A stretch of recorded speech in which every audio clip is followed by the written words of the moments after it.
listening to the First City Lax podcast, brought to you every week from the Florida Panhandle. Coach Jon and Coach JP explore the best and worst of lacrosse on the Gulf Coast. So strap your helmets on and let's go.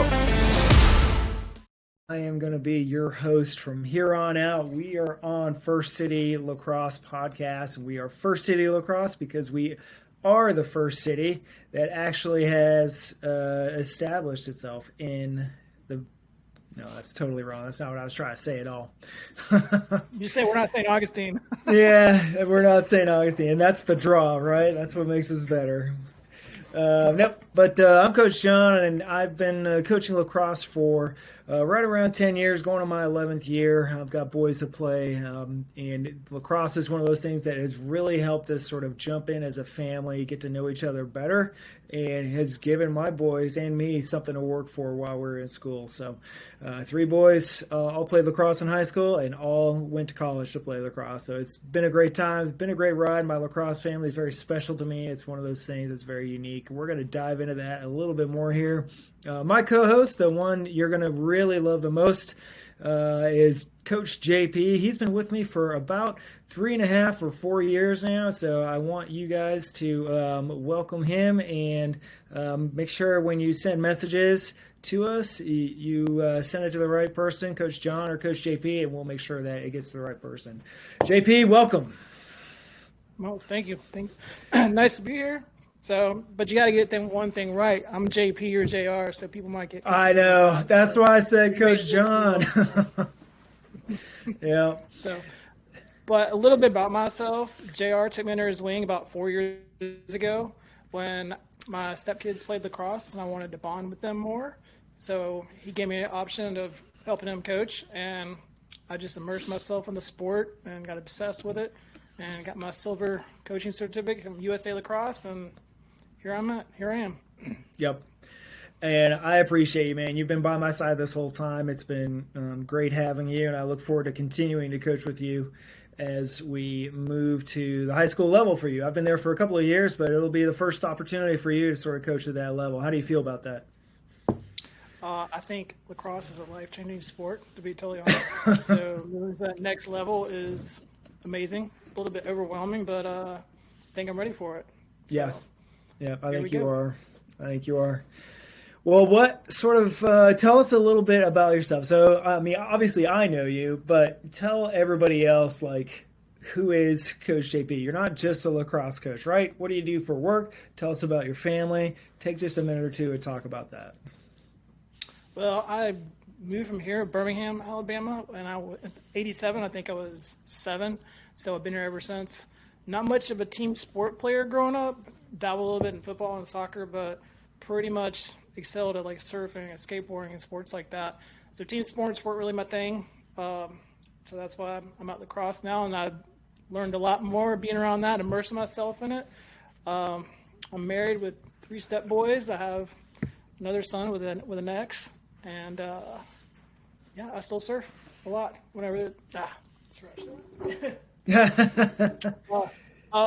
I am a local firefighter, EMT. I've been in the fire service since 2006, and that's it. That was one of the things that I always liked having you there for, because I knew if there was anything serious that happened, not that anything ever was, lacrosse is one of those games that's contact, but people are moving fast enough that a lot of times, the biggest injuries we see is, it might be a concussion occasionally, but usually it's like a twisted ankle, occasionally a broken arm or leg. It doesn't happen very often though, but I always liked having you there just as a little bit of like medical insurance, I guess, because I knew that if we did have a serious injury, you were all over it. And I know there were times when it was just like, yeah, we got, a player would get injured and you'd be right out there taking care of him. So I appreciate that, man. As a matter of fact, before I started coaching, local team kid played for, and the trainers for Andrews Institute weren't going to be able to be out there. So they called me, and I played trainer for that full tournament all day. Went through 2 quarters of ice, wrapping ribs and elbows and wrists and knees and ankles. And that was pretty cool. But now I can't do that anymore because I'll be coaching there. Yep. I said, well, you can still do it, but yeah, we have dedicated trainer on staff to handle that for us. And that's probably the person we want, because they're just going to, or that's the person the school ensures. So, well, let's talk a little bit more about your firefighting EMT stuff. How long have you been doing that? And what sort of inspired you to get on that path? Well, my uncle retired Birmingham Fire for 25 years. My dad was a fireman, Birmingham Fire, for 16 years. And then we moved to Florida, and he started working locally. Well, Fort Walton Beach. That's local enough, I guess. And I was a chef for many years, and I decided in 2005 into 2004 that I wanted to be a fireman. So PJC, which is PSC now, had a flyer out with a guy climbing a ladder. And I'm like, hey, I'm going to do this. So I went to Fire Academy and EMT school. I've been doing it ever since. And how long ago was that again? 2006 is when I got hired in the fire department. So the end of 2004 and 2005 is how long I've been around it. So that's almost 18 years. Yeah, almost 20 years, dude. That's awesome, man. Well, I appreciate your service to our community. That's good stuff. And you find ways to continue to serve through lacrosse. What inspired, you said earlier, and I wanted to jump back into some lacrosse stuff real quick. What sort of inspired you to start coaching? I know you said you had your stepkids, you wanted to sort of immerse yourself in it, but there's ways to do that without necessarily coaching. So what inspired you to be like, you know what, I belong on the field, I don't belong on the sidelines? So the three-step boys played hockey, so that was their thing.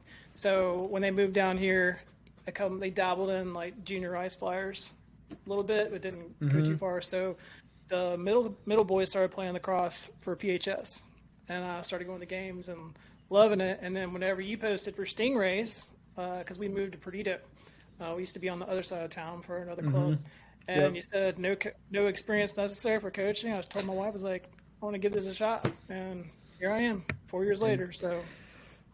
Yep, and you can't get rid of it now, right? You're stuck with it. Yeah, it's always there. Like, I'm obsessed with it. My fire chief was making fun of me about it the other day, too. So I was a little under the weather, and he's like, well, if there was a lacrosse game going on in the parking lot, you'd be wanting to play, wouldn't you? I was like, nah, I'm a little bit too under the weather for that, too. But I could watch it. Yeah. I could coach it. That's the sad thing, man. They all talk trash about playing football or lacrosse is, I don't know about that sport, man. I know what to think about it. I'm like, man, it's pretty intense, high contact sport. And I've always got stuff in my car, and nobody wanted to play with me. Nobody wanted to toss the ball around with me. I was like, man, come on. Yeah, well, honestly, that's a very common problem that I've experienced here, especially with nothing against our parents. They're all pretty supportive of their kids playing. The kids are interested in it, and I'll be honest, I mean, you've seen it too. The kids pick it up so much faster than the adults do. But, I think it's easier to do, when you have the gear on and you're out there on the field. You've got somebody like you on the field trying to coach them and help them. And I think the kids realize too that, even as a new coach, they expect you to have the answers. They expect you to have a plan. They expect you to, coach them, but they don't expect you to be perfect. And that's probably the biggest thing, that if I was going to say something to somebody else who's maybe in your shoes, maybe they want to get involved, but they're nervous because they've never played the sport before, never even played a team sport, I would just say, go do it. You know what I mean? Learn it, find a mentor, get out there and do it. So is that sort of been your experience with it? You just I'm just going to do it. Well, yeah. And even you'd be telling me, man, you know any kids you might want to play? I mean, I don't know how many kids we've gotten to play that have never played, that have actually played with us for the past 2 years or longer, So a lot of kids are skeptical about it, but then again, you get a lot of parents that don't understand it, and they think it's too violent. But then again, their kids play football. I'm like, they hit people with sticks. I'm like, well, once you get older, that's true, but not, in the younger leagues. So. Yeah, there's a way to do it. It's legal contact, and if the thing is, with football, we're just using football as an example. Nothing necessarily against it, but with football, every single play is designed to end in contact, right? So every single play is designed to end with, the defense tackling the offensive ball carrier. So Yeah. every play is designed to contact. So the offensive lineman, the defensive lineman contact every time. The linebackers always trying to take down the running backs or quarterback or receivers or whoever, defensive backs, all that. Every play is designed to contact. Whereas with lacrosse, it's so fast paced and moving so quickly across that, 110 or 120 yard field that a lot of times you can just avoid the contact straight up. You'll never get it. We've had some players in the past, and we won't say their names here just yet, but you've seen them on the field. As soon as that guy gets the ball, boom, he's gone. It's like he'll go all the way, and no one's going to touch him because they can't catch him. Exactly. So yeah, lacrosse is different that way. Yeah, there's contact, but it's much different. It's not like anyone's lowering their head to try to take a player out of the game. It's got to be legal contact. So, Well, with that being said, like a lot of parents don't understand it, and I think that's kind of the fallback we get with lacrosse in this area, because everything's focused on, you watch, Channel 3 News, and you don't hear anything about lacrosse. You hear about college baseball, football, but you don't hear anything about lacrosse. You hear about soccer a little bit, but I think we should be able to change that with this sport. That's what I want to do. That's what I'm hoping to do in this area, because these kids, they don't realize how far the sport can take them, like a long way. Look at your kids, man. So, yeah. Oh yeah. It got them to college. Yeah. That's straight up, statistically, if a kid plays a sport in college, or I'm sorry, if a kid plays a varsity sport in high school, statistically, there's like a 3 to 4% chance that player is going to play the same sport in college, right? So that's a very low number. But there's a couple of sports out there, like lacrosse. Lacrosse is one of 3 or 4 that has actually, it's still low, but it's at least a double-digit number. So somewhere in the ballpark of 11 to 12% of players who play lacrosse in high school will then go on to play in college. And I've actually seen that statistic at work. I've seen it with our players that we coach at a high school. And typically we get, on our 30-person team, we'll have, 2 or 3 players that end up playing in college, and someone will, another 2 or 3 will play on a club team. So you're talking like sometimes even up to 20% of players. It's just, you create that love and that passion, and they realize, this is something I can continue to do even past high school. They get, those good feelings from the camaraderie and the teamwork and the challenge of coming together as a team and putting it together. And it's just fun. I think one of the reasons for that is that lacrosse, to me, it has the best mix of sort of all the best features of the different sports. So, to me, one of the best things about, for example, like basketball, is you have these one-on-one matchups. Like you might get a really good offensive player versus a really good defensive player, and you see them going through the legs, and they want this one-on-one matchup just back and forth. Well, you get that in lacrosse, right? You're going to get some good offensive players who, they'll run an isolation play or something, and then next thing you know, this guy's dodging and moving and footwork, and it just looks really, really good. He comes and he shoots, and maybe he scores, maybe he doesn't. You get the field size of a soccer field. You get the contact from football without having every single play designed for contact. It's very exciting.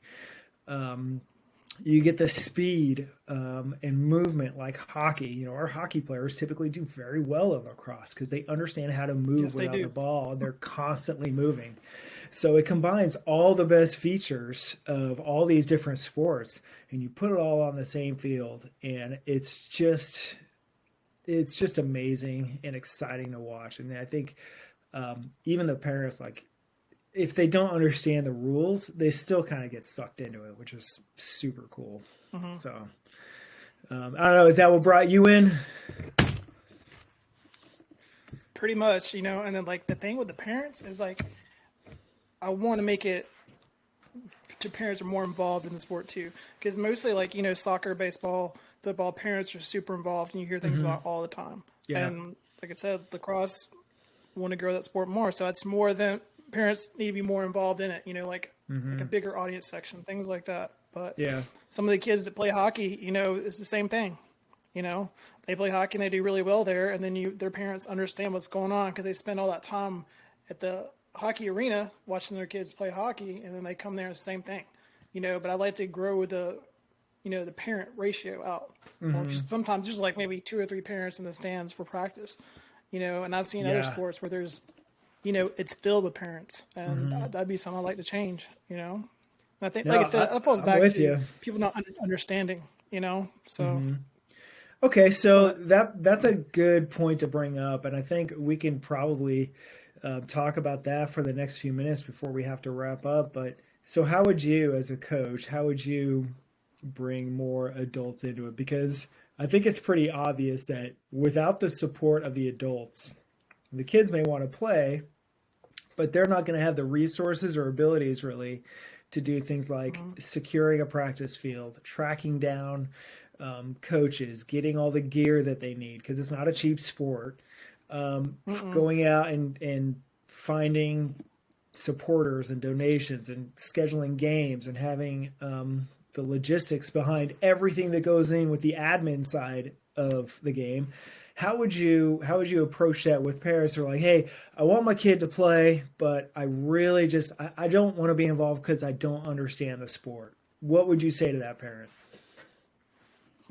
That's a good question. I know I kind of surprised you with that one, really but hard. I've been struggling. I've been struggling with this question for 10 years. Like, how do I answer this? I'm trying. I'm going to explain it like this. To me, the way the challenge for me is, since I've been with you 4 years, you've seen same parents, same kids, and you watch them grow.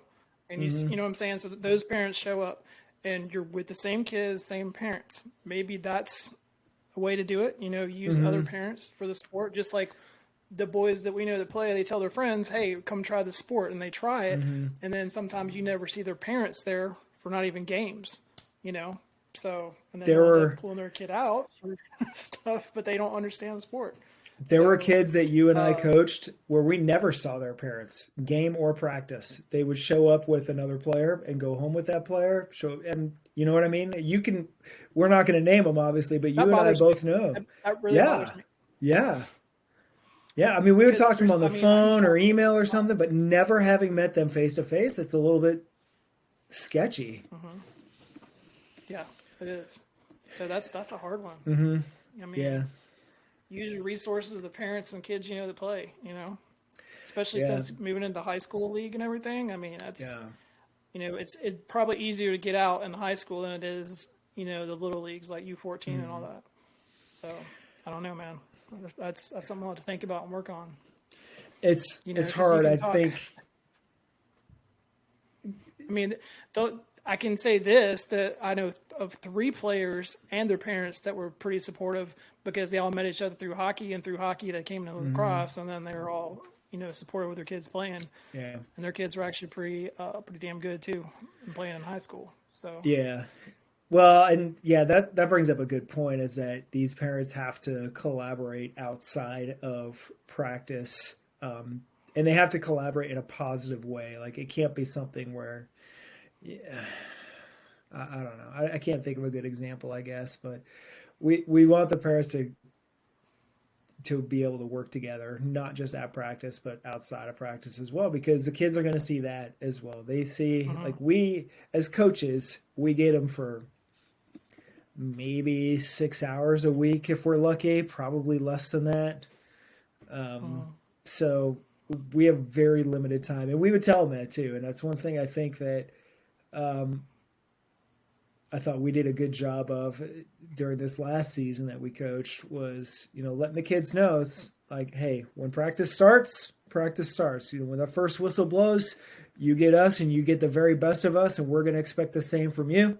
And then when the end whistle blows, go back to doing the things you're going to do. You can go check your phone, you can go be a jerk to your friends, whatever it is you want to do, or you go talk to those girls or go talk to those boys, whatever it is you want to do. But while you're here at practice, this is team time. It's practice. Like, this is the only time that we're going to get to separate ourselves and control the flow of the game and how we learn. Because once we get on the field, it's all bets are off. We're slaves to the clock. The other team always has a vote in how that game ends.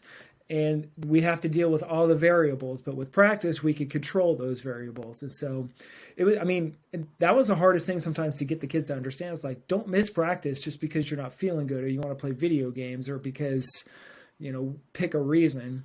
If you're going to miss practice, it better be because, there's a coach that used to say, I can't remember his name, but he would be like, if you're going to miss practice, you better be in the hospital on life support because